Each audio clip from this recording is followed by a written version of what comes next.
March 3, 1959, 10:15 p.m. Vincent "Vinny the Knife" Calabrese pushed open the door of Lucky's bar with the confidence of a man who had never been told no.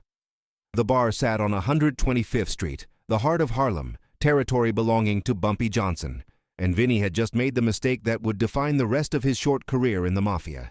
He had walked into a bar where Bumpy drank alone every Tuesday night. What Vinny didn't know, what none of the 5 bosses of the Italian families knew, was why Bumpy chose that particular bar, and that ignorance would cost them dearly. Vinny was an enforcer for the Genovese family, 28 years old, ambitious, dangerous.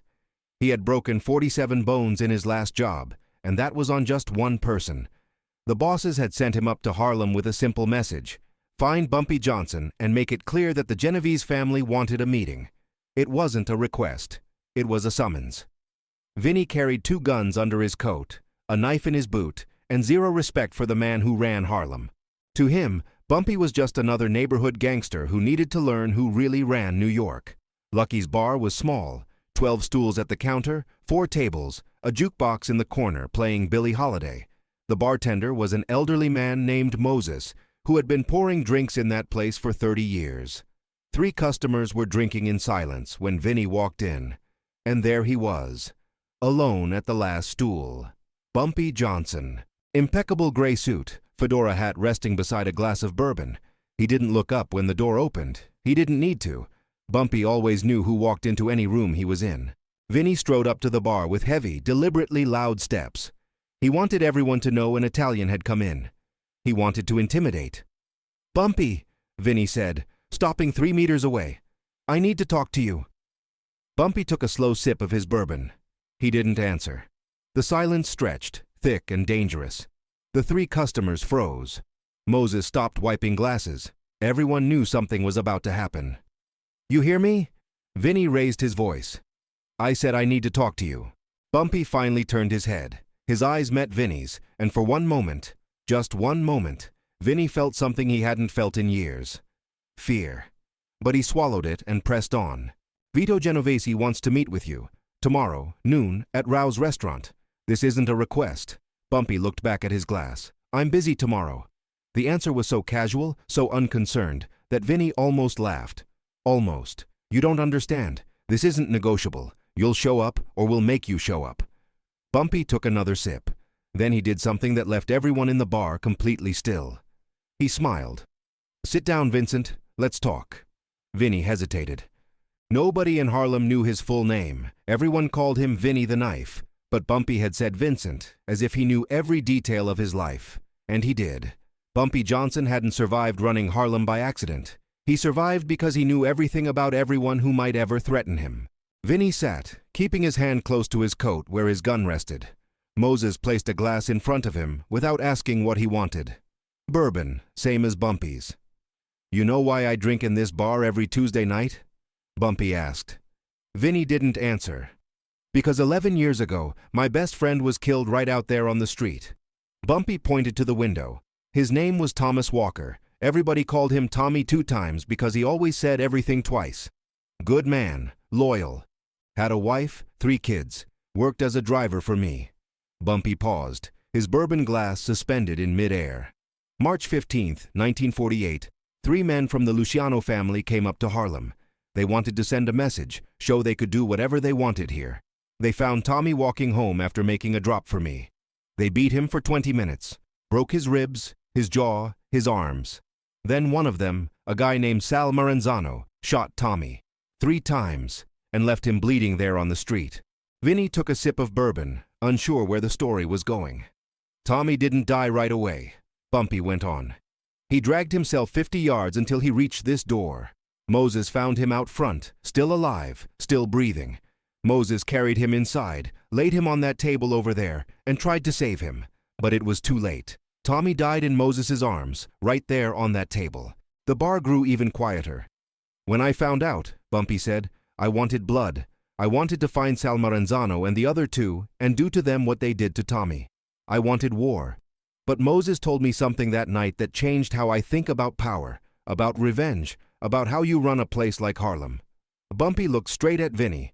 Moses said, "Bumpy, violence breeds violence. You kill these men, they send more. You kill those, they send even more. In the end, everybody's dead and nothing's changed. If you really want to protect Harlem, you have to be smarter than them, not more violent.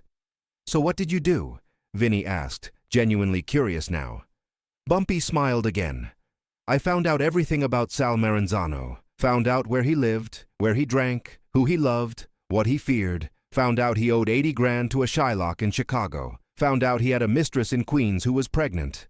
Found out he'd been stealing from his own family for 2 years. And then I made 3 phone calls. One to the Shylock in Chicago, telling him exactly where to find Sal. One to Sal's wife, telling her about the mistress and the pregnancy. And one to the boss of the Luciano family, with proof that Sal was skimming money. Vinny's eyes widened. 2 weeks later, Bumpy continued. Sal Maranzano was found in the East River with 2 bullets in his head. I didn't pull the trigger. His own family did. I just arranged the pieces on the board. The other 2 men who helped kill Tommy? One fled to Italy, scared he'd be next. The other changed careers and became an accountant. They never set foot in Harlem again. And I learned something important. The most powerful weapon isn't a gun.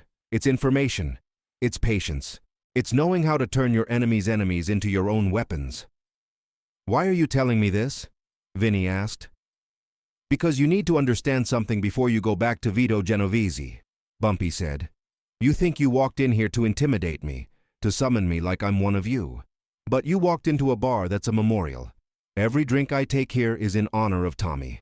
Every dollar this bar makes, Moses gives half to Tommy's widow and his kids. And every person in Harlem knows this story, knows what happened here, knows this place is sacred. Bumpy leaned forward. So when an Italian enforcer walks in here making threats, he isn't just disrespecting me. He's disrespecting Tommy's memory. He's disrespecting Moses. He's disrespecting every person who's lost someone to mafia violence. And that, Vincent, is a mistake you don't make in Harlem. Vinny felt the weight of the situation for the first time. I didn't know. Now you do. But your bosses don't know either, right? Vinny shook his head. Of course they don't, Bumpy said. Because they never bothered to learn. They see Harlem as territory to conquer, not a community to understand. They think they can just walk in here and take whatever they want because they have more men, more guns, more money. But they're wrong. Bumpy finished his bourbon. Real power doesn't come from how many people you can threaten. It comes from how many people choose to stand with you because you've proven you deserve it. So you're not coming to the meeting? Vinny asked. Oh, I'm coming, Bumpy said, surprising him. I'll be at Rouse tomorrow, noon on the dot. I'll sit down with Vito Genovese and hear what he has to say. And then I'll politely turn down whatever he proposes, because Vito Genovese doesn't understand that Harlem will never be his, no matter how many Vinnies he sends up here. But here's what you need to understand, Vincent. When you walk out of this bar, you have a choice. Bumpy looked around the room, at Moses, at the 3 customers, at the walls that held so many stories. You can go back to Vito and tell him you scared me. You can lie and say I was afraid. You can keep your reputation as a tough enforcer. Or you can be smart for the first time in your life. What do you mean? Vinny asked. Bumpy stood, placed $20 on the counter. More than enough for his drink and Vinny's. I mean, you can realize you're on the wrong side.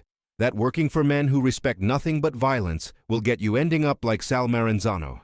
Dead before 35, forgotten a week later. Or you can realize there's another way. Bumpy put on his hat. I've got operations all over Harlem. I need smart people. People who understand that loyalty and respect are worth more than fear. You seem smart, Vincent. You seem like someone who's tired of breaking bones for men who'll never give you what you deserve. Vinny fell silent. His whole life had been about following orders, about being the muscle, about never questioning. And here was Bumpy Johnson, the man he'd come to intimidate, offering him something no mafia boss had ever offered. Respect. Think about it, Bumpy said. You've got 24 hours. If you decide you want a different life, that you want to work for someone who actually values the people around him, you come back here next Tuesday, same time. If not, you go back to Vito and keep being just another disposable enforcer. The choice is yours. Bumpy walked toward the door, then stopped. Oh, and Vincent, one last thing. Those 3 men sitting at the bar? They're mine. The bartender? Been working for me 30 years. The 2 people who walked past on the street when you came in? Mine too. You were surrounded from the second you set foot in Harlem, but I didn't need to make you feel threatened to be in control of the situation. Think about the difference between how I operate and how your bosses operate. Bumpy left Lucky's bar, leaving Vinny alone with his bourbon and his thoughts. Moses broke the silence. He always does that, you know? Turns enemies into allies just by talking. I've seen it happen 50 times. He's got a gift. Vinny downed his bourbon in one gulp. What did Tommy 2 Times used to say? Moses smiled sadly. He'd say, loyalty is everything. Loyalty is everything. Always twice. Vinny sat there another 20 minutes, processing it all. His whole life had been about violence, about fear, about being the most dangerous man in the room. But Bumpy had shown him there was another kind of power. The power to make people want to follow you, not out of fear, but out of respect. The next morning, Vinny showed up at Rouse at 11:45. Vito Genovese was there, along with 2 other bosses. Bumpy arrived exactly at noon, alone, calm. The meeting lasted 40 minutes. Vito made his proposals, his demands, his veiled threats. Bumpy listened politely. Then he said no. Just no. And got up to leave. Vito was furious, but he couldn't do anything there, in his own restaurant, in broad daylight. After Bumpy left, Vito looked at Vinny. You delivered the message to him yesterday? Vinny nodded. And how did he react? Vinny hesitated. With respect, boss. He treated the summons with respect. It was a lie. But it was the lie that would keep everyone alive for one more day. The following Tuesday, 10:15 p.m., Vincent Calabrese pushed open the door of Lucky's bar again. But this time, he didn't walk in as an enforcer. He walked in as a man looking for a new path. Moses placed a bourbon in front of him. The seat next to Bumpy was empty, waiting. Bumpy turned and smiled. You made the right choice, Vincent. Welcome to Harlem.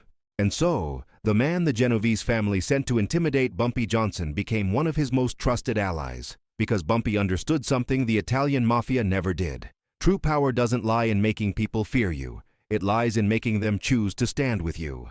And it all began on a Tuesday night, in a small bar in Harlem, where an Italian mafioso made the mistake of walking in without knowing why Bumpy Johnson drank there.